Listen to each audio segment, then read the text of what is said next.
News Miami Dade conserva esta grabación como material de archivo, evidencia e investigación sobre el sistema presupuestario de Miami Dade. Es la sesión del Intergovernmental and Economic Impact Committee del 15 de abril de 2026, en la que la oficina del Commission Auditor presentó su nuevo tablero del presupuesto, ordenado por la resolución R. 1087, y en la que surgió una brecha de casi 4.000 millones entre el total que la Junta aprobó y el que su propio auditor calcula. Se reproduce con fines de cobertura periodística, archivo, investigación y comentario, bajo uso legítimo. El video oficial es propiedad de Miami-Dade County y su sistema Granicus. Los capítulos y el análisis están en la descripción.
Okay.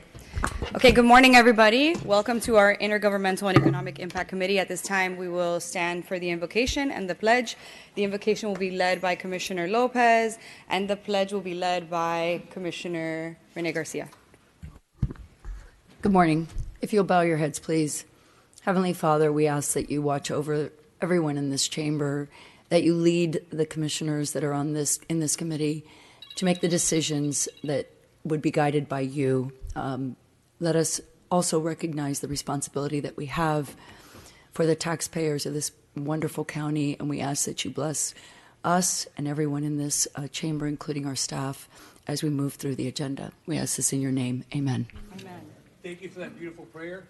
Please lead us in the Pledge of Allegiance. I pledge allegiance to the flag of the United States of America and to the republic for which it stands, one nation, under God, indivisible, with liberty and justice for all. Thank you, everybody. Okay.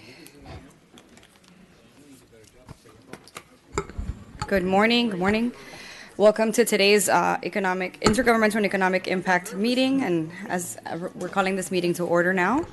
We already did the roll call, yes? So, okay. To the county attorneys, can you please let us know if there's any changes at this time? Madam Chair, the items for this committee's consideration are those listed in the final printed agenda, as well as the official changes memo, which included the additions of items 1E1, 1G1 substitute and supplement, and item 3K. In addition, the item 3L, which has been passed around the dais, is also on today's agenda. It was deferred at the last committee to no date certain, and it has been brought back at this time. With that, reasonable opportunity on non-public hearing items would be in order. Okay, so at this time, we will open the reasonable opportunity to be heard. I do have 2 speaker cards, so when I call your name, please come up, and you will have 2 minutes to speak on items that are on the agenda. So I have Kenneth Brown. Kenneth Brown, I have 2 cards for you, one for 3A and one for 1G1. Yes, ma'am. Okay, welcome, Mr. Brown. Thank you. Good morning, everyone. I appreciate everyone letting me come in and speak this morning, on these items and a few other things. Give me 1 second. Let me find it right here. 1G1 was pertaining to the Miami-Dade requirement for the county commissioners. Sorry, Mr. Brown, can we have your name and address for the record? Okay, I'm sorry. Marion Brown, 12300 Northwest 17th Avenue, Miami, Florida, 33167. The item 1G1 is pertaining to the Board of County Commissioners to inform the public, to let them know when there's a vacancy on any of the outstanding board, like CRA or any other environment board that's coming up, to inform the public so they can actually be a part of that. And the other item that I was speaking about was here you go. The other item was Mr. Garcia was asking for funding for several projects, and I want to agree with that you all can release the funds for he can do the things that he need to do for the community. And the other issue that I was speaking about is that we have an organization that calls themselves the MAC, and it's a young man by the name of Kenneth Kirkpatrick. It's the overseer of that particular organization. This organization is trying to incorporate an area to where it's no money that's there. And one of the meetings, the young man, he stated to the public that if you all don't agree with what I'm saying, you can just go back to Egypt. Now, to make that kind of statement, he wouldn't make that statement in front of a bunch of people that actually came in from Israel. And also the housing problem that we have in the black community is steady increasing. I'm constantly seeing more mothers with children that's constantly coming up to me with 4 and 5 children they're homeless. And we have this young man that's over there off of 62nd and 12th Avenue that's building this development, and he's not following the rules and regulation of the charrette. And he's actually hiring outside people instead of the people that's actually located, that's inside the residence. And that's a problem that we're having there. The mic is actually going in and out. Thank you, Mr. Brown. That's 2 minutes. Okay. I mean, a lot of it was going in and out, so a lot of things I was just trying to say. And okay. Okay. All right. Thank you. Thank you so much. Is there anybody else who would wish to speak before we close the public hearing? Okay. Seeing none, at this time, we'll close the public hearing. And I will entertain pulls or bifurcations from my colleagues.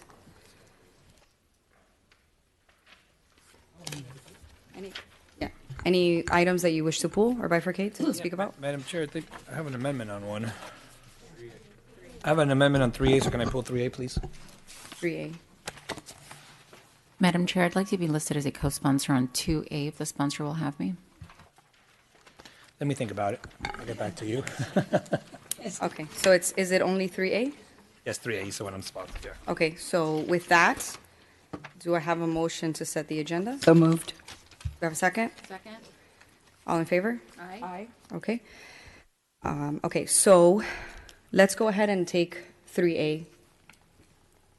Thank you, Madam Chair. And Madam Chair, 3A has to do with waiving the competitive bid by a 2/3 vote of the board members presented to allow multiple county departments to directly contract and pay for veterinary services associated with the expenses and aggregated amount not to exceed the $8 million that's allotted for them. You all know how I feel about waiving bids, but what's happening here when we deal with veterinary services is that every time we put out bids, it's there's a lot of non-response. It's becoming more and more difficult to provide these services. So we are going to try this approach to see if we can get work with the veterinarians of our community that already contract out with us. And then the amendment that we have, the amendment that I have here, what we're trying to do with this is to make sure that there's a rotation of the different veterinarians that are contracted out with us, because I don't want all the work to go to one veterinarian when we have multiple veterinarians in our community. So that's what the amendment, the resolution does and what the amendment does.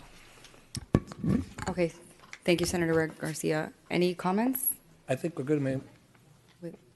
You want me to read the amendment? Yes, please read the amendment. Senator Garcia is moving to amend item 3A to require that the county mayor or county mayor's designee, to the extent possible, rotate the veterinary services among providers by considering the rates, availability, urgency, proximity, and specializations offered. The county mayor or county mayor's designee is also directed to continue to work with small and local veterinary providers for the provision of the services. That's the amendment. Thank you. So with the amendment, do we have a motion? So moved. Do we have a second? Moved as amended, second. Okay, all in favor? Aye. Okay, item passes. So, okay, we have to go to 1G1, public hearing, and I know Commissioner Steinberg is here for that item, 1G1, which she is sponsor, and I believe you have to put an amendment, right, for the item. But, Mr. Attorney, do I open public hearing on that first? I can read the title first, Madam Yes, Chair, go and then ahead. we can open public hearing. So item 1G1 is an ordinance relating to county boards, amending section 2-11.38 of the Code of Miami-Dade County, Florida, requiring clerk of the board to notify county commissioners when any position on a county board becomes vacant, providing severability, inclusion in the code, and effective date. Item 1G1 substitute is a public hearing item. Public hearing is now open. Public hearing is open on 1G1. Do we have anyone to speak on 1G1? Okay, Mr. Brown. Yes, ma'am. Okay, I'm going to give you 1 minute because you already spoke on 1G1, okay? So come on down. 1 minute. Go ahead. Okay, the price is right. Thank you.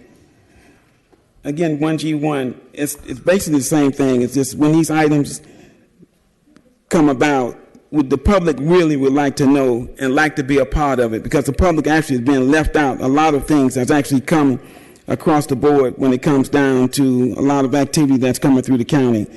Now, the commissioners that's located in that area, District 3 and District 1, they're not informing the people that what's going on in the community. So this is something that is a really, really issue that need to come at head, that the commissioners need to participate more and have their staff members to come out to the community more and let us know all the things that's going on in the area. Thank you. Thank you. Anybody else on 1G1? Okay, with that, we'll close public hearing, and Commissioner Steinberg, go ahead. Thank you.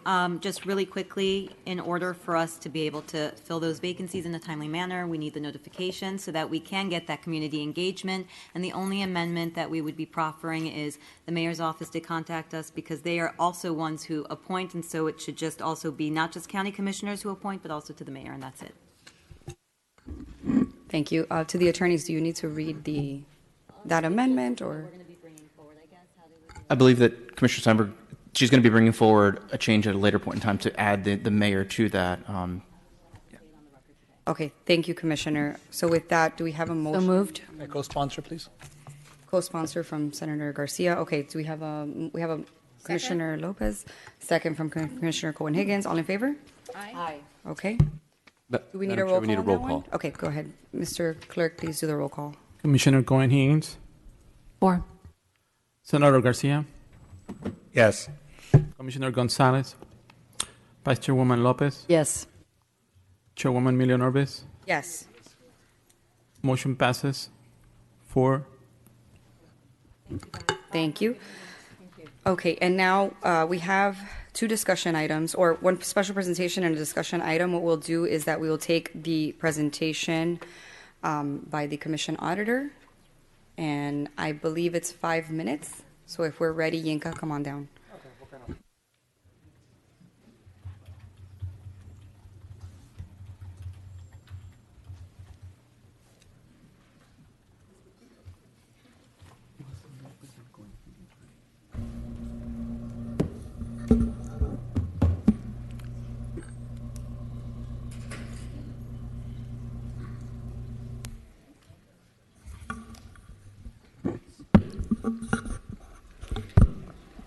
Good morning. Yinka Majekodunmi, Commissioner Auditor's Office. I think we have the presentation up, and you already should have some documents on your desk for the slides. I'll start by saying this is a response to the directive that was issued, Resolution 108725, which specifically asked us to create a dashboard to present specific county data and information related to budget and personnel. We've completed the dashboard, at least the first iteration of the dashboard. And the purpose of some of these conversations would be to get some feedback from the committee and the commission. I'll move quickly through what we did and the functionalities. The first thing I'd like to say is we worked with all county departments, specifically the budget office and PIOD, because they were key management players when it comes to budget data and personnel records. And in doing that, we created what we call a knowledge base that would help us and the commission understand the activities of the departments themselves. All departments are not created equal, as you know, from the standpoint of how they operate. They operate differently, both from a revenue and expenditure and also personnel activity. The dashboard is a named user access dashboard, which means you need to be a named user to access it through your current Microsoft application. And the first thing you will see when you log into the dashboard is what we call an overview. It's pretty much a traditional overview desktop display to give you a high-level view of the county's financial information. If you could see so far what we have the 30 departments that we've identified to be either under the mayor's purview or under the BCC. There are entities within the county's budget that will not be in the dashboard. For example, Jackson. Jackson is in the county budget, but will not be in the dashboard. So as we continue to evolve the information, we may add more agencies at your discretion or at your direction. Next thing I'd like to touch on is we have what we see as the overall county's budget, what you have as spent to date. So as departments expend money or funds or make payments, including payroll or operational costs, the data will be collected by our department and presented in the dashboard for the county as a whole. There's a difficulty in looking at high-level data. So what you have is a breakdown by department. So you just don't have to look at the county at a high level. You can also look at the department view of that information broken down.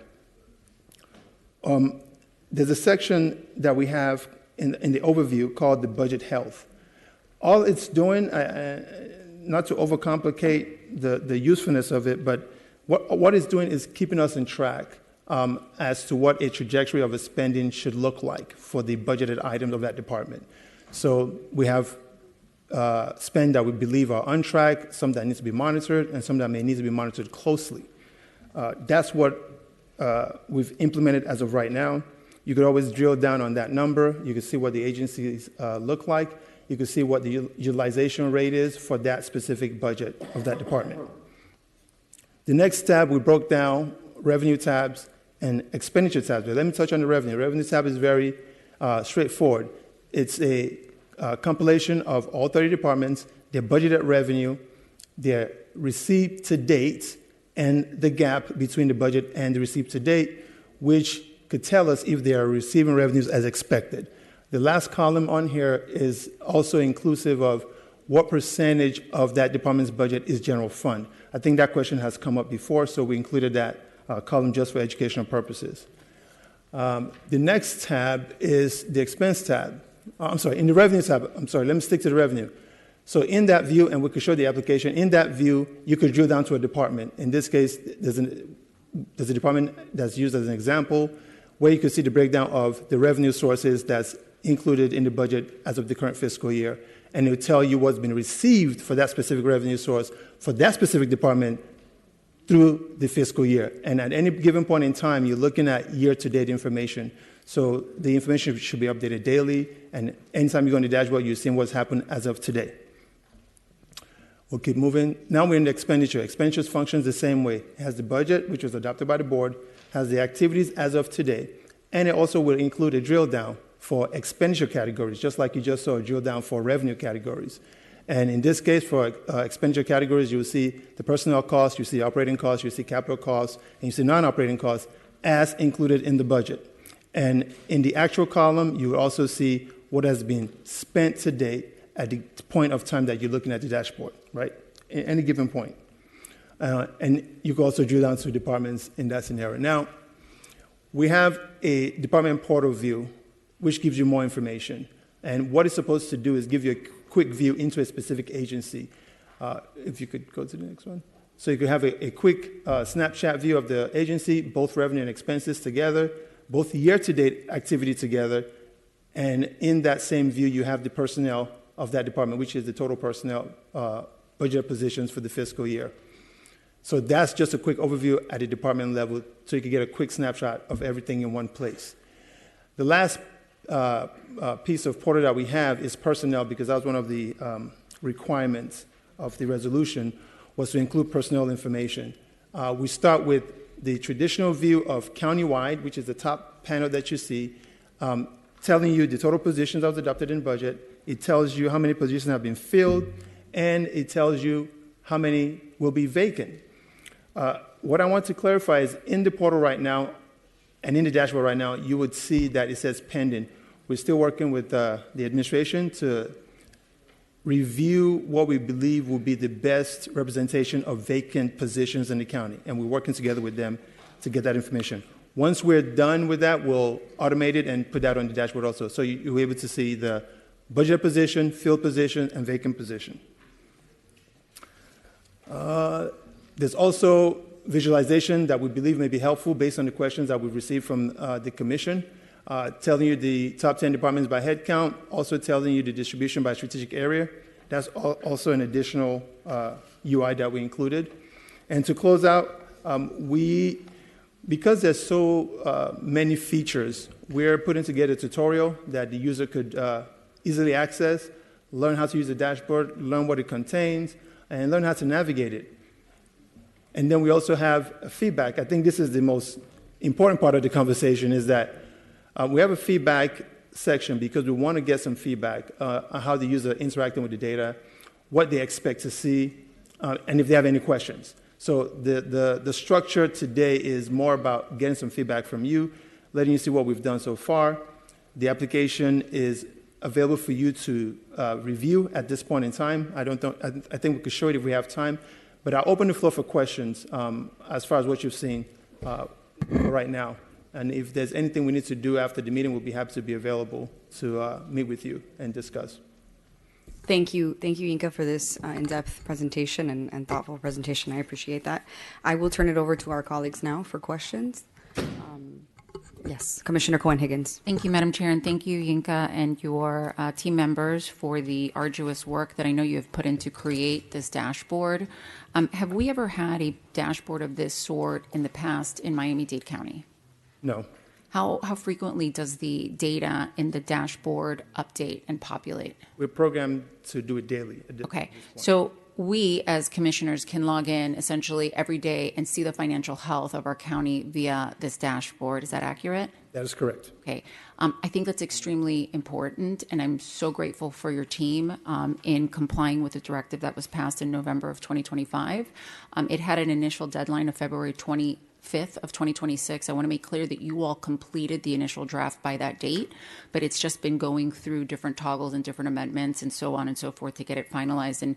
And this presentation is not a final draft of this as well, correct? It's a breathing, living system that will continue to evolve over time, but the entire purpose of this is to provide transparency and not to exclusively rely on memos, which are simple snapshots in time that by the time it hits an agenda and we're discussing it, the numbers are in fact completely different just because of the way that the money moves in and through Miami-Dade County. So I'm grateful to you on the work that you've done. I know that I will be utilizing this tool. I hope my colleagues will be utilizing this tool. And I think it's particularly helpful where you have a section titled Budget Health, where we are monitoring regularly who seems to be overspending and in what departments and where and when we need to step in order to curtail that before we get to a place of being, we need additional money because of this. We can see that on a daily basis. We say all the time on this dais that budget doesn't only happen in September. It happens every day that we sit on this dais. And in fact, it happens even more frequently than that, which this now allows us to monitor where we hadn't been able to monitor it in the past. So again, I appreciate this. I look forward to continuing to work with you on this. Final question. Any observations or findings as a result of creating this dashboard on behalf of the residents of Miami-Dade County? We have a significant amount of observations, Commissioner, that will travel with the actual item when it gets to the board. And we are still working with the administration on some of these observations, trying to resolve them, trying to better understand what the issues are and explain the nuances to you as a commission. Obviously, we've talked briefly about the process of the county's total budget, why our dashboard may have a different number based on how we're calculating and pulling the data from the system of record, which is Informs, and the budget book. So we'll be working on that. I know you may see numbers that may not be easily recognizable to you at this point, but the conversations we're having with the administration is to re-educate the board and explain why there may be differences. Okay, and what do you mean when you say re-educate the board, and what differences are you referring to? For example, you see a $10.6 billion number. That number may not be familiar to you because you've not seen it in a budget book. And I think earlier I said that we've excluded certain agencies out of this conversation as far as the dashboard, but we've also included certain expenses for departments that may not typically be in the budget number that you're familiar with. So we're looking at a total expenditure transaction activity as opposed to a nuanced calculation of the budget for approval during the budget hearing.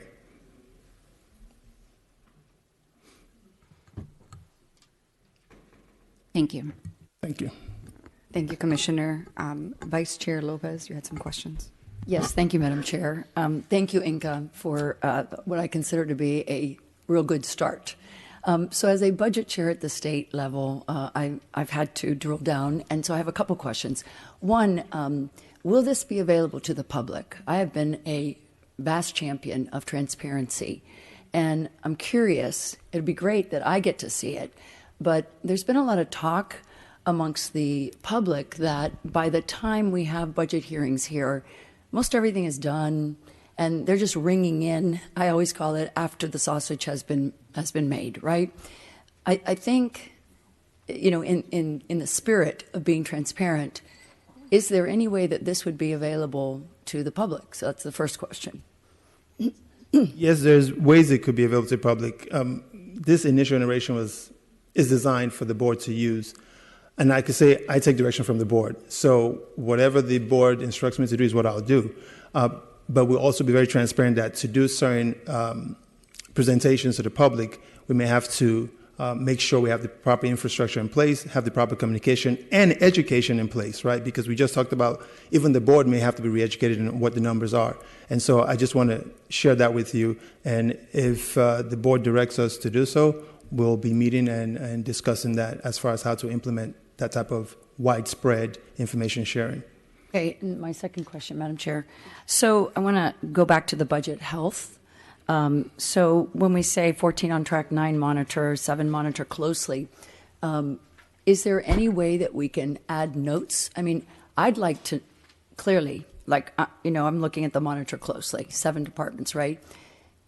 I think it's incumbent upon us, and we will be looking at it. I agree with Commissioner Cohen-Higgins that this is a great tool for us.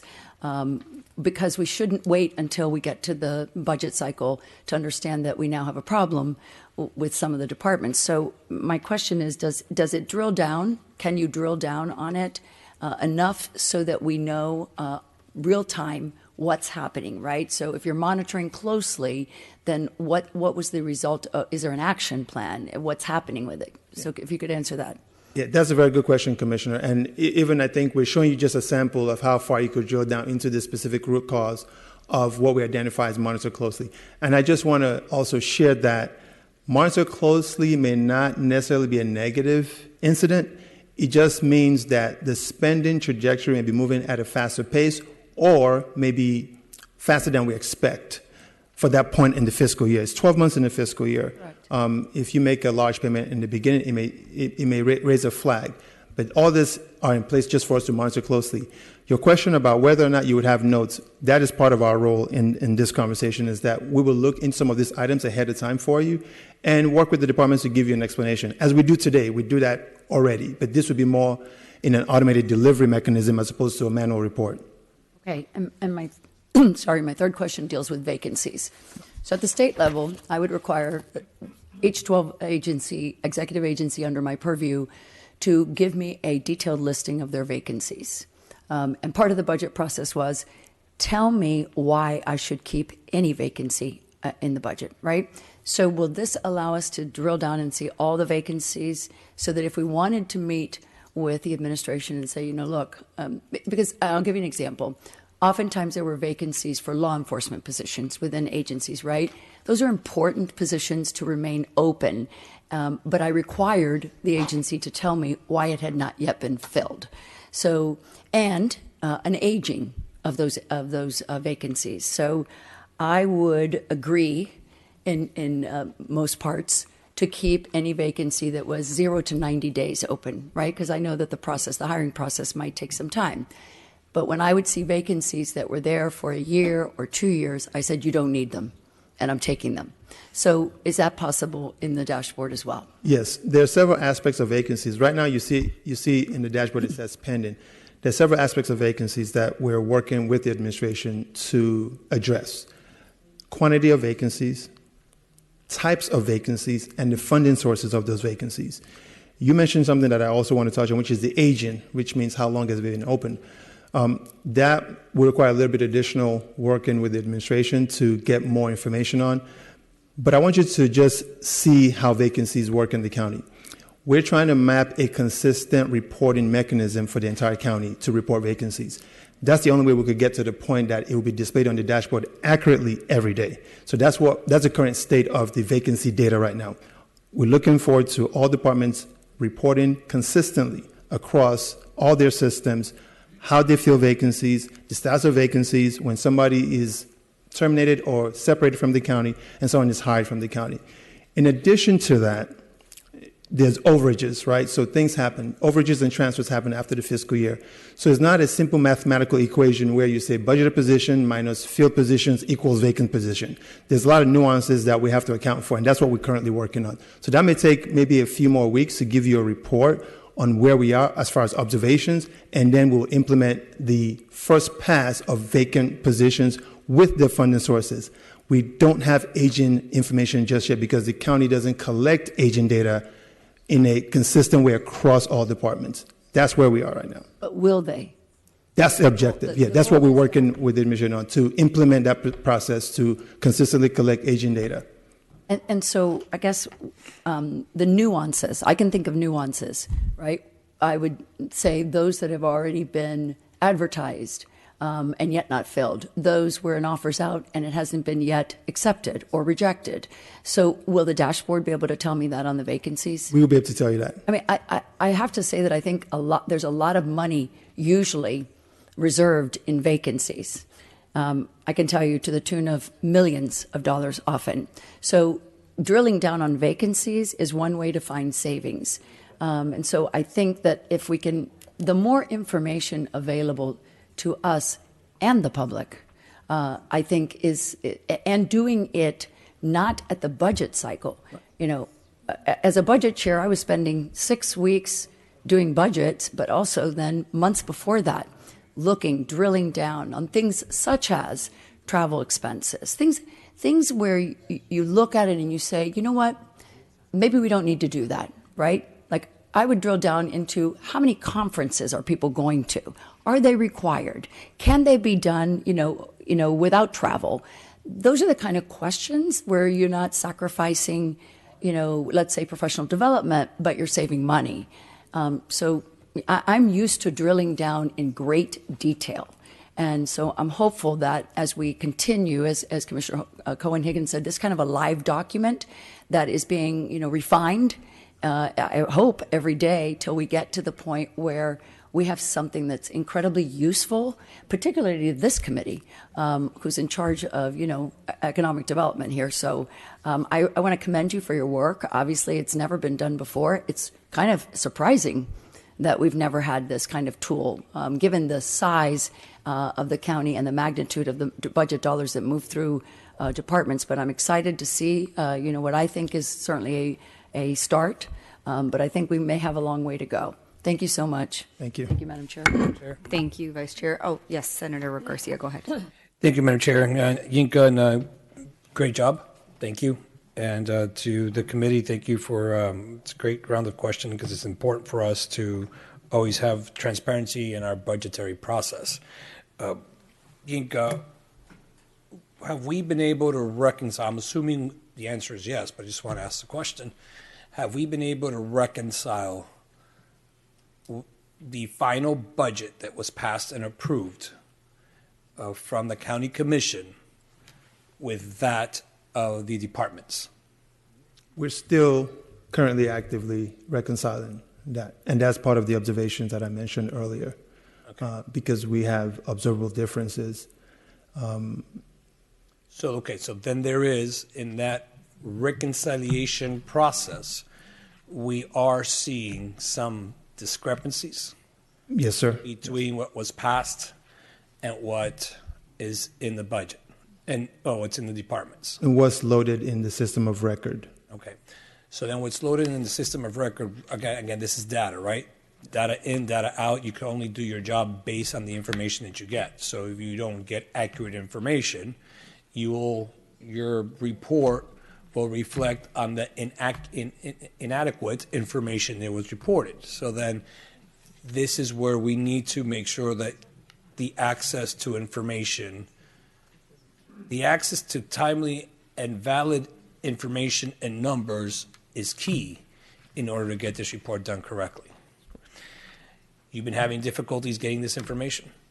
We've been working well with the administration. It's not a... This is not a shot at the administration.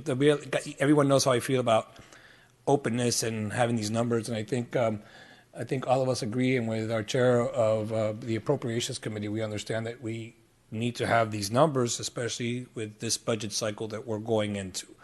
And I'll say this, I've been talking about the open positions as well. Obviously, when you do budgets, you want to keep some open positions, some numbers on that side. You have to keep that to have some flexibility in the budgets. I recognize that. The number of open positions is another story. However, so please, I say that for everyone to know that I understand how the process somewhat works, and I just don't necessarily want to take a shot at the administration, but I do want to make sure that you have the correct numbers, because when you do your analysis and it comes back when the administration says, oh, that's not actually accurate, it's because the input that we're getting is not necessarily on a timely fashion. Yeah, we're working with the administration, Senator. What I'll say is I don't want to oversimplify the process, all right? I don't want to mislead you to believe this is a simple process. When you're designing something that's never been designed before, you tend to have conversations and discussions that's never been had before also.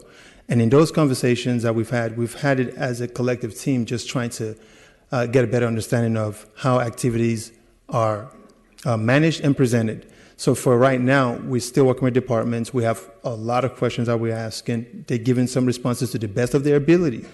And so in areas where we believe that there may be opportunities to improve, we're discussing it with them also. So by the time you see the observations report, you could be rest assured that we've discussed those observations with the department and the administration, and we have some type of joint vision of how to move forward.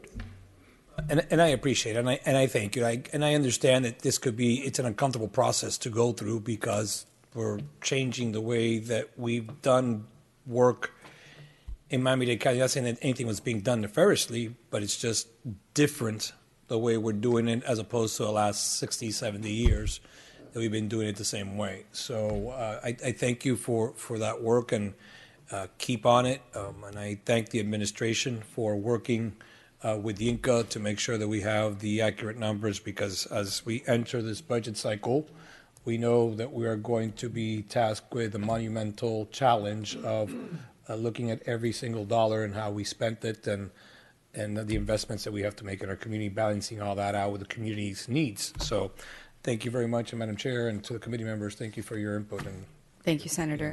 Commissioner Gonzalez. Thank you, Madam Chair. And, I want to definitely start off very positive. First and foremost, I want to thank Commissioner Cohen-Higgins for her leadership on this and for allowing me to co-sponsor this, because I think it's absolutely important. I want to thank Yinka and the administration for working together, because I think that although this is a small step forward, it is a good step forward in order to achieve the transparency that I think not only this board, but that taxpayers deserve. I think that when I see the potential of what you guys are putting together, I think this is probably monumental. It's not only has it never happened in Miami-Dade County before, but it's going to be a great tool for us to work together with the administration to put together a great budget. And I think that goes to Carladenise's leadership, which I appreciate. We've had many conversations on trying to be transparent, and I appreciate the fact that we're both trying. I want to go and make a quick comment on what Commissioner Lopez alluded to. And that's that there's a lot of folks that sit on the commission. I am not one of them, but there's many folks that sit on the commission that are used to the way that budgets are put together at the state. And I think that it's beautiful the way the state puts it together, because what ends up happening is that the governor will propose a budget, but the legislator will then put together a budget that the governor can veto or approve. And I don't think that in the past, by the way, I don't think this is privy to this administration. I think that this is just privy to the process in general in Miami-Dade County. But I think that in the past, it's been very difficult for the commission to work together to put the budget together with the administration, right? And to give the administration real suggestions because of the time crunch. I appreciate the fact that you guys are working on this so far ahead. If this works the way that you say it will work, and if we get this information timely, and we add some transparency, I love what you suggested as to allowing taxpayers to see this. I think that that's imminent. This is a public forum, so I'm actually working on legislation, not only for transparency purposes for us, but transparency purposes for the taxpayer and residents. I think it's going to be a difficult budget year. And I know last year was difficult. I know I was very critical. I think that the more transparent that we are, the more we allow folks to see all the cards that are on the table, and the more of this that we do, not only are we going to be able to deliver a lean and efficient budget for taxpayers, but we will be able to deliver perhaps, and this is what I'm praying for, and I know my fellow horsemen are praying for this too, that we will be able to deliver the most transparent budget in the history of Miami-Dade County. I think that that's the goal. Thank you. Thank you, Commissioner. Commissioner Cohen-Higgins, you had another. Yeah, thank you, Madam Chair. And again, thank you, Yinka, for providing this data. And I really appreciate the comments of my colleagues. I have a little bit more of a specific question, particularly on the screen that's before us now. And I'm not sure if it's still on the screens of those that are watching, but it's on our screen. And it says operating and non-operating budget 10.6 billion. But in the budget that we passed in September, the operating budget is at 8.5 billion. Why are the numbers so vastly different? As part of the review of the data at the department level for the adopted budget, we've come to the conclusion that the calculation of the total county's budget, when you include certain non-operating activities, will be higher than the number that you just mentioned, which is about 8.6. So our number is reflective of a calculation of each department's total budget without excluding any revenue-based activity or non-operating transaction. We're showing you what the actual total budget looks like, which is different from what the number that you mentioned, the 8.6, that's pretty much the number that most of you would see, is calculated using a different type of methodology. Okay, so, I had the privilege of serving on a committee along with my colleagues to help participate in the selection process of our next Director of Office of Policy and Budgetary Affairs. And one of the questions that I asked the candidates was, what is our budget in Miami-Dade County? And they answered. I'm going to ask the same question to you. What is our budget in Miami-Dade County? Okay, the budget book excludes certain numbers, but the calculation that we have, Commissioner, and we're working with the administration on, is a true reflection of the total expenses of all the departments, which is probably closer to about 17 billion, not the number that you mentioned earlier. I'm sorry, 17 billion? Yes, that's correct.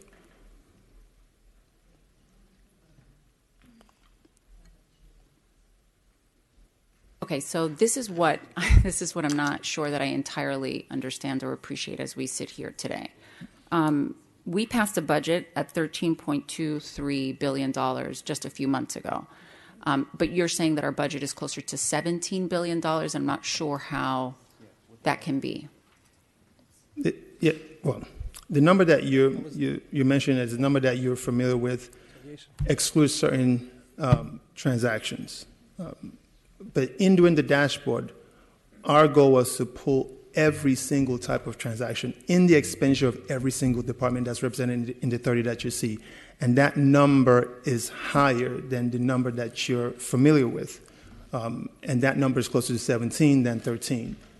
Okay, but it would be one thing if it was a variation of a few thousand or maybe even a few 100,000. I could see that making some reasonable amount of sense in a $13 billion budget. I cannot, however, understand a variation of $4 billion. So I'm going to need help understanding that, and I look forward to working with you in drilling down on what exactly is being represented.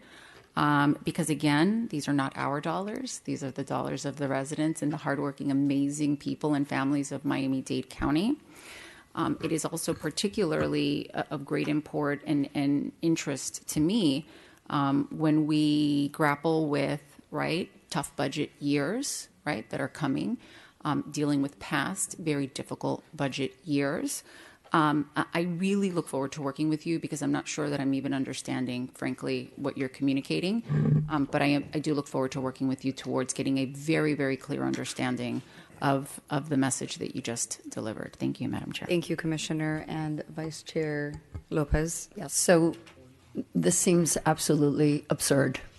At the state, we have a much bigger budget, and what is eventually passed, and obviously after the governor does his vetoes, whatever is left is exactly to the penny what executive agencies have as their budget and what they can spend. And so I need a workshop. I need to understand this much more clearly, how anybody could think that there would be a budget passed by the commission, and yet it is not exact to the penny of what the administration has. So, and I know that Chief Carladenise wants to answer, but just let me, and I do want to hear from you. I have no idea. Is it a systems problem? Is it because, quite frankly, it has to match. As to Senator Garcia's point, which she has been trying to make for months now, is it has to match. So if it doesn't match, there's something wrong. Because you cannot, if you appropriate a certain amount of money, that is all you are authorized to spend. And if you want to spend anything else, if you want to move money around at some juncture, it would work, I think, like the Legislative Budget Request Commission does, which you come back to us. And you better have a pretty good reason why you're deviating, right? I don't understand this at all. It's somewhat shocking to a former budget chair from the state, but I agree with Commissioner Cohen-Higgins.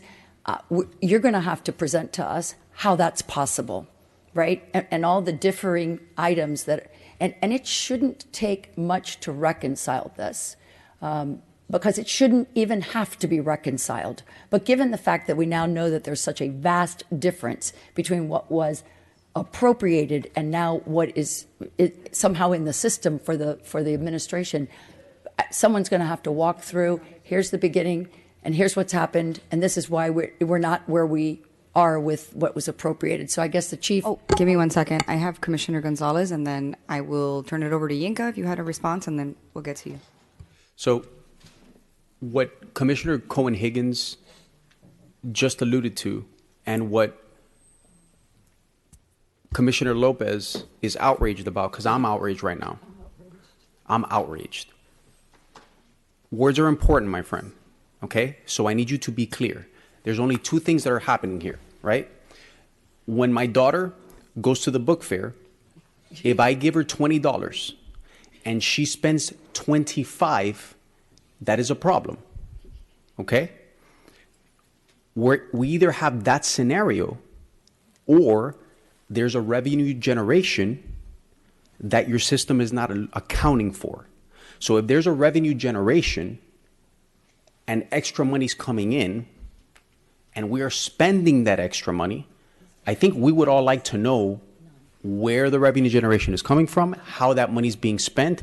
But that is different. That is different than I give you $20 and you spend $25. Only one of two things can be happening here. So what is happening? Our observation indicates it's a presentation issue. The budget book is about 3 volumes. It's a lot of pages in there. There's a visualization in the budget book that talks about the county's budget. And that number is the number that you all probably recognize as $13 billion. That number has a different calculation than if you took the entire budget by department and added up all the expenses. You would have a higher number than that number that's presented in that visualization.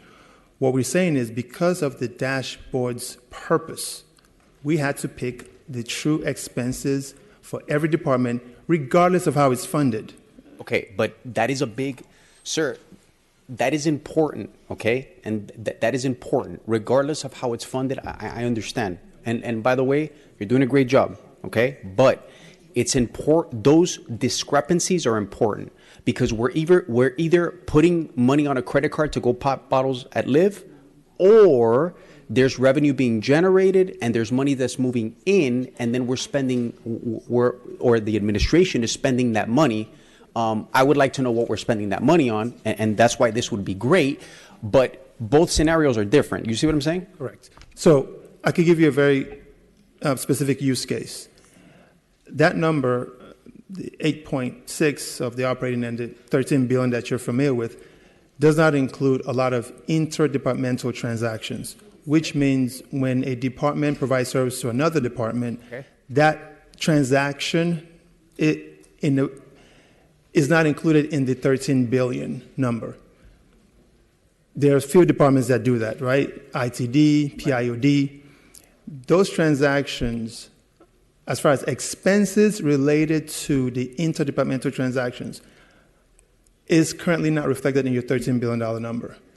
However, when we look at the detailed departmental budget, we could pull all the expenses and see that IT's budget, for example, is closer to $300 million than the $26 million that's in that number that you're familiar with. So that's, for us, a big difference. It doesn't necessarily mean there's anything being intentionally done to repurpose funds.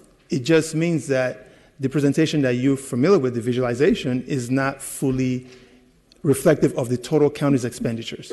That's Madam Chair, if I may, you haven't finished? Oh, go ahead. Are you saying that this is because one department is providing services to another department, yes, and so money's being moved from one department to another department, and you're counting that transaction?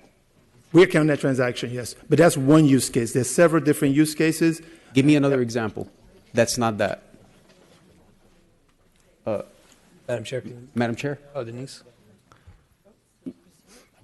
You're finished? You have a Yes, question for Madam her? Chair. Okay, yes, go ahead. Through the chairs, I really appreciate the work that OCA has done to make our budget transparent. Our budget has been transparent. We have several systems that are available to commissioners and that are used by the department to analyze the budget. There are computer systems that create the 3 volumes that you all approve on an annual basis.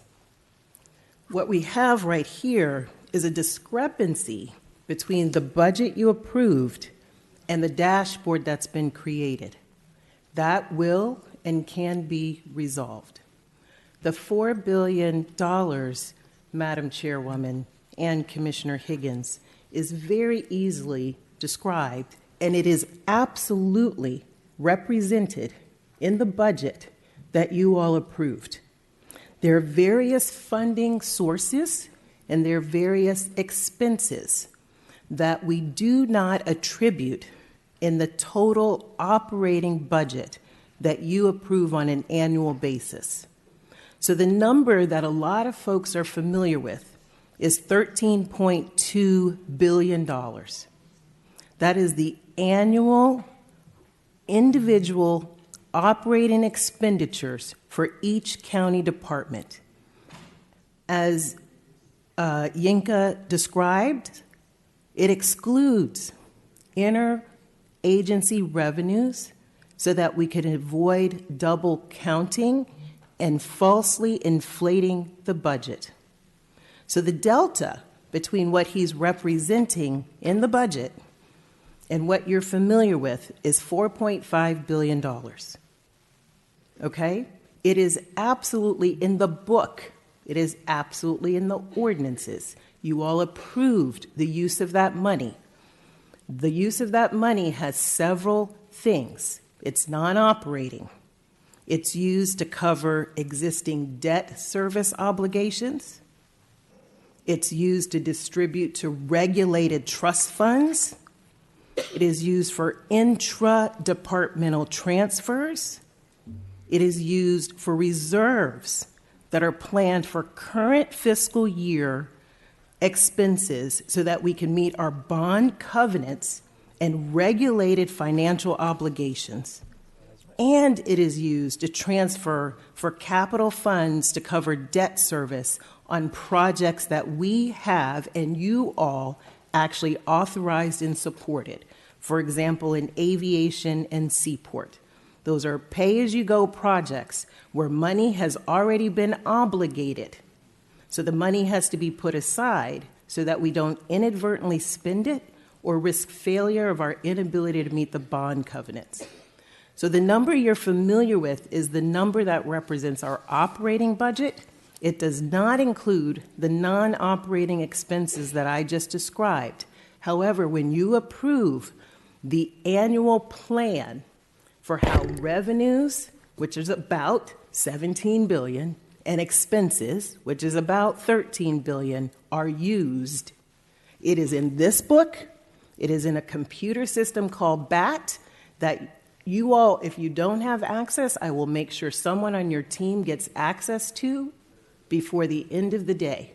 What we have done here is created a transparent dashboard using new modern technology that makes it a little bit prettier and a little bit easier to use than the traditional accounting system that the clerk and comptroller must use, that our auditors must use, and that OMB must use to calculate line after line after line of data. We will get as much of that information on the operating expenses into this system as we possibly can without compromising the financial integrity of this incredible county that has won awards for its budget, that has an exceptional bond rating that allows us to operate at a top tier. So I'm a little anxious, a little upset. I need to bring it down a notch because I do not want on the record anything that will compromise the financial integrity of this county. Our budget has been approved by this board. It is transparent.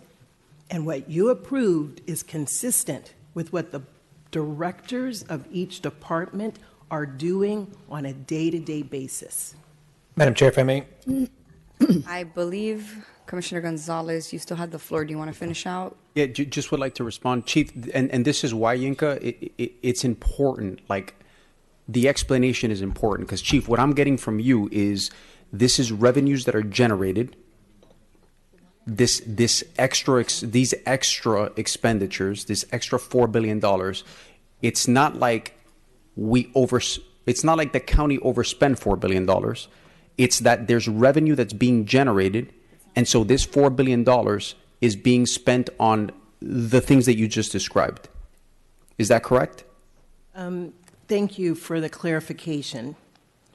The county gets money in numerous ways. So we have revenue line and we have an expense line. Revenue comes from taxes, right? Our collection of fees, grants, as well as sales or transactions, right? It also comes from interest earnings. It also comes from our ability to manage debt and to get debt service at zero or even lower rates. So we accumulate monies that then we obligate in an annual plan. And this is aside from the annual budget that we put together. Right. So is that correct? The annual budget, the ordinances that you approve include and authorize us to collect money, and it authorizes us to spend money. Because we are fiscally responsible, because we like to plan for a rainy day, and because we have borrowed money in the past, we do not spend every dollar in the bank on an annual basis. We put money aside to cover debt obligations. Is that those $4 billion? Correct. We put money aside for reserves. There are trust funds that have been established that require us to put money in those trust funds. So all of those things add up to the $4 billion, including what Yinka described as the inter and intra-agency transfers. So that may be an example where one department takes money from a division and gives that money to another division, but it's not new money. I'm looking forward to sitting down with you just so that we can cross all the T's and dot all the I's.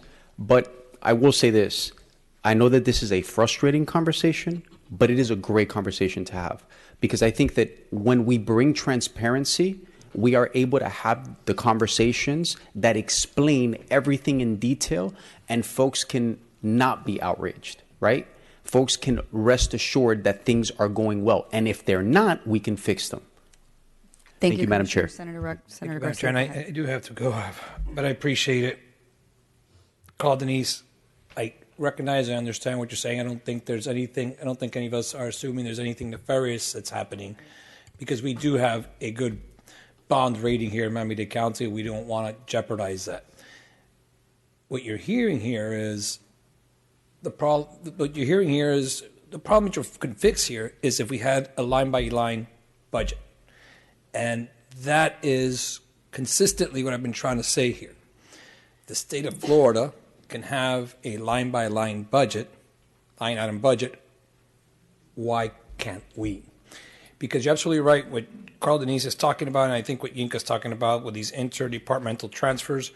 Also, these are monies that are in reserves that are not accounted in the actual budget itself. I'm assuming that's part of it.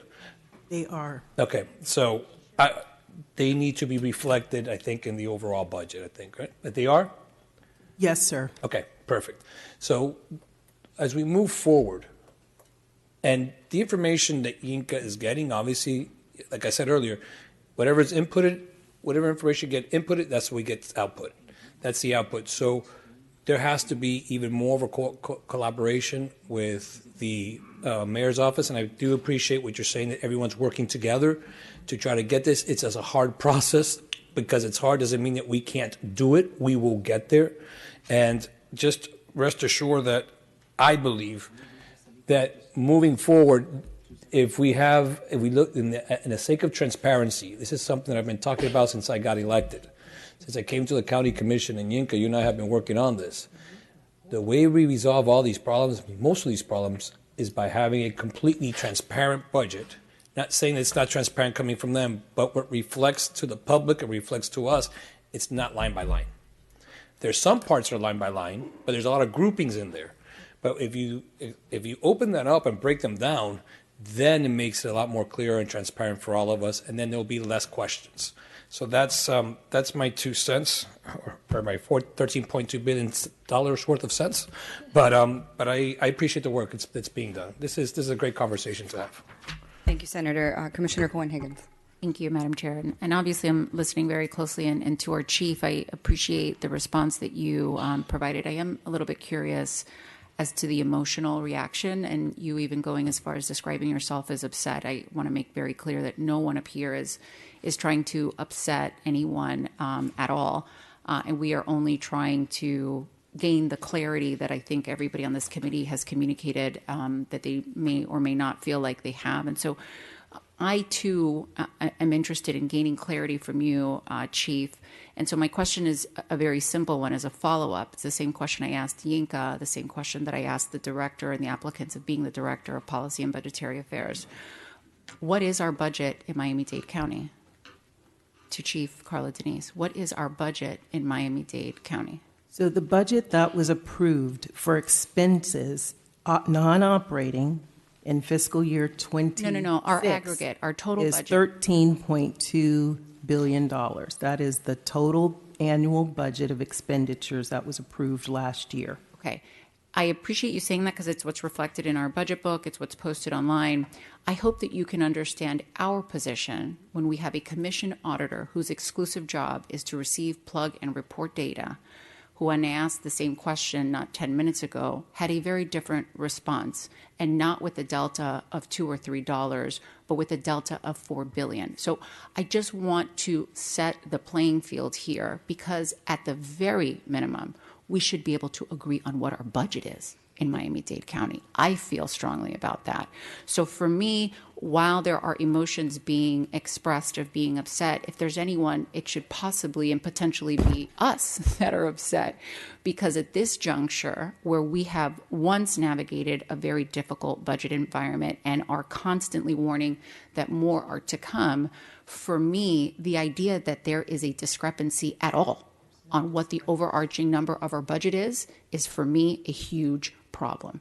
So when I said previously, I will repeat it again, that I look forward to working with our commission auditor, our administration, and frankly, our comptroller, who is responsible for verifying some of these numbers and has involvement in this as well, so that we can, at the very minimum, get an agreement on what our aggregate budget is in Miami-Dade County. Thank you, Madam Chair. Thank you, Commissioner. And Commissioner Gonzalez, to close out the discussion. Thank you, Madam Chair. And yeah, to piggyback off of Commissioner Cohen-Higgins' point, I do agree with her, and I think the frustration here is that on the side of the commission, I certainly don't want to speak for my colleagues, but I think what you're hearing up here is We are under the impression that when we say 13 billion, that is the cap. That's what we're under the impression of. I'm understanding what Chief is stating as to the revenue generators, along with the other potential funding sources. Transparency solves all of these confusions. Because if we're able, what we don't want as commissioners is for money to be spent without our authority. That's all the frustration that you're getting from this side. So when we're hearing 13 billion and then we're hearing it's really 17 billion, that's why everybody's jumping up here, because we're under the impression that 13 billion is the cap. Now understanding that there are revenues and other funding sources, okay, we need to meet one-on-one with the administration and let's get specific about what those funding sources are, where those monies are going, and how they were approved. And I'm sure that if we're able to do that, we're hopefully going to be able to come to the crux of understanding where the money's going and how we got there. The chair. Thank you, Commissioner. I had some questions, but a lot of them have been answered. I wanted to ask you, Yinka, how do you get this information on a day-to-day, and how do you ensure that it is accurate and up to date? Are there safeguards around that? Yes, so our team, and I know a lot of it said, my name has been mentioned, so thank you, but we have a core team in our office that's working on this project. We have several Chief Tukes and several members of our staff that's working on this. So it's not a Yinka activity by myself.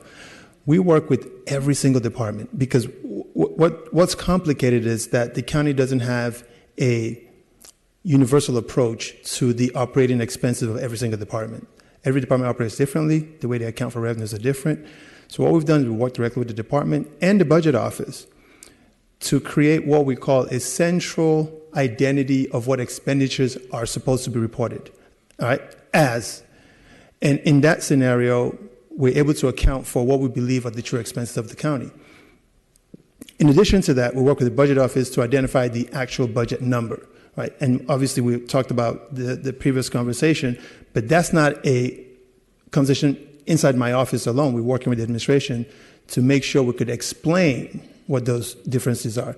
So there's several things we've put in place. One of the things I said earlier in the presentation, that our office had to create a knowledge base, because in doing something that's never been done before, we asked a lot of questions that never been asked. So we're creating a knowledge base that would help us understand the activities of each department, and each one is different. And can you add scenarios or what ifs as you're projecting these numbers, so that in real time we can see what would happen if certain expenditures or revenues came through? Absolutely, absolutely. That's one of the capabilities that we have. Okay, thank you. Yeah, and I think I want to be clear that my colleagues, we're not calling our budget process, the financial integrity of our process, into question. I think every year, the 13 of us as the legislative body, we're tasked with approving the budget and balancing the budget, and the finger is pointed at us. So this is a tool that will help us to decipher that, not under the gun, to allow us time to process and figure out how we can make the best decisions for our residents. So I encourage all of our colleagues, all 13 of us, to get together with the Commission Auditor, to have a tutorial on how to do this, on how to look at the dashboard. And I commend Commissioner Cohen-Higgins, and I commend your department for bringing this to us. Yes, you may. Go ahead. I'll close out by saying this. This is supposed to change the delivery mechanism for the county's financial information and personnel information, to make sure you could get information close to real time as possible without waiting on reports that are static. And in doing that, I want to make sure I thank my team who worked tirelessly on this. And also, I want to thank the departments and the administration for working with us. It was a collaborative approach we took this, because we believe it's important for the entire board and the county. So thank you for the opportunity. Thank you to the sponsor, Commissioner Higgins, for trusting us with this incredible responsibility. And we'll continue to work with you regarding any enhancements that you may have that we could fulfill for you. Thank you. Thank you, Yinka. And I would suggest that as we get closer to the budget, I think we can make this an ongoing presentation. as you solidify the dashboard, and perhaps we can have this as an ongoing monthly or every other month. You can come and do a presentation. So thank you so much. Through the chair, please. We're done with this one. We have to close out. I do have a recommendation, and I'm so grateful that you're recognizing me. You know, in addition to the commission office auditor working with the administration, it is critically important that we work with our comptroller. Ultimately, everything we do has to be audited, it has to be approved, and it has to be clean, as Commissioner Lopez says. And so I would urge us to not make anything public that has not been vetted appropriately by the departments and by the clerk and our comptroller. That will enable and ensure, Chairwoman, that the county continues to protect its financial health and financial integrity. Thank you. And Barbara Galvez, I see that you're down there. I'm going to recognize you for a second because your office's name has been called out a few times. So please go ahead, but please make it quick. Absolutely. Barbara Galvez with the Clerk and Comptroller's Office. I just wanted to request that Yinka, please, although he's been working with the administration, he has not worked with my office. And so we have not validated that the information as far as the actuals are concerned are accurate and reflective of what's in our financial systems, because we are not sure where he's pulling or how he's pulling the data that is coming together for the various departments.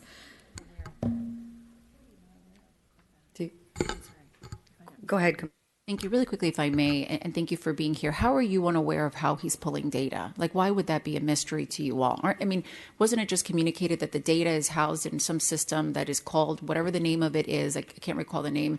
Chief, if you can help me, what is the name? I'm sorry? Informs. Informs, but there was Financial another system. There was another system, Chief, that you mentioned. That's BAT. That's for the budget. Budget is one thing. Actuals is something different. That dashboard is reflecting actual expenditures. That comes from a different database altogether. Okay. And so I'm not sure if he's pulling the data directly from the production system, it's one thing. If he's pulling it from a reporting instance of the system, it's another. It's not real-time data if it's coming from the reporting system. There are certain idiosyncrasies of how all this information comes together. And so I just want to be able to have the ability to speak to have him come to us. He has not done that I'm aware of. I spoke to my staff. He's been working on this for a while for you, but we don't know how he's coming and putting this information together. Okay, can we, Yinka, I'm not sure the directive instructed him to work with you in fairness, right? And I'm not trying to speak for our commission auditor. I know he's approaching. I do think, however, because our goal is unified and it is clear, I would like you included because we just want accurate data. I mean, like our objective is the most simple, clear one. And so if you can provide assistance to that, then certainly we welcome the comptroller as part of the process. And so, Yinka, if you'd like to speak to why you all haven't worked together, I'm not trying to create any kind of a back and forth here at all. And I do think it's important that you clarify where you're getting your information from, because I think when the comptroller approaches and states on the record that she has no idea where you're getting your information from, I do think that you deserve an opportunity to state that on the record, because it makes it seem as though it's ominous and it's being pulled from some very mysterious. Let's get clear on where you're getting your information from, please. We're happy to work with the Comptroller's Office to share and give them some insights into the actual dashboard. The county only has one system of record when it comes to financial information that we use in the county, in Informs. So the Inform system is the core system. Some departments have different systems that's not Informs, like the Housing Department, the Water and Sewer Department, and Aviation, and we work with them with their system also. There's a database that's available that has real-time information, and we've worked with the administration and the database custodians to make sure we pull in data. And I want to reemphasize something that's very, very important in this conversation. The dashboard is a delivery mechanism, which means if you wanted a report every quarter and someone printed it out for you, they'll be printing it out from that system. So the dashboard is taking data and delivering it to you in an automated way, as opposed to printing out a report from the same system, which is every report that you've seen in the past decade. Comes from a system of record. I think that's a key word. A system of record exists, and we're working with that system of record. We're happy to work with the clerk's office. We'll walk them through the process, we'll walk them through the assumptions being made, so that way everybody's on the same page. Thank you. Thank you. Thank you. Clearly, this presentation left us with more questions than answers. But since they are a constitutional office, do you need a directive from us to work with them? They're the auditing body for the county, so we don't need a directive? Okay. We work with them frequently on different initiatives. It's not an issue. Perfect. Thank you, and thank you, Ms. Galvez. Moving on to the final discussion item, we have a discussion item from Commissioner Vice Chair Lopez regarding the state bills. So thank you, Madam Chair. So as you may know already, the legislature is not reconvened to contemplate a budget. What appeared to be a special session that was called by the governor for next week to work on a congressional redistricting also appears not to be happening. There's chatter that the governor may be calling the legislature back for congressional redistricting at another time. Maybe not this week, next week, or the week thereafter, but it would include other items. So until they have convened on the budget, we won't know the exact impact on any of our funding.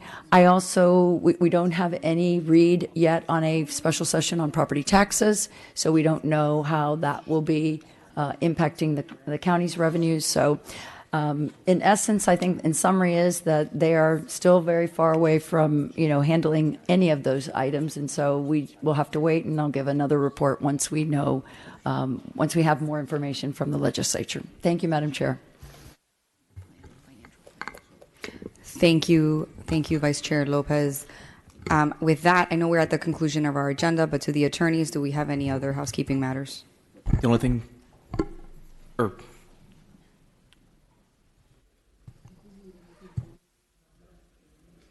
Madam Chair, the only thing was I had been advised by the administration that they were requesting to waive items 3F and 3G, which were approved with the balance of the agenda when we set it, to the next BCC meeting. Okay, do we have a motion to waive those?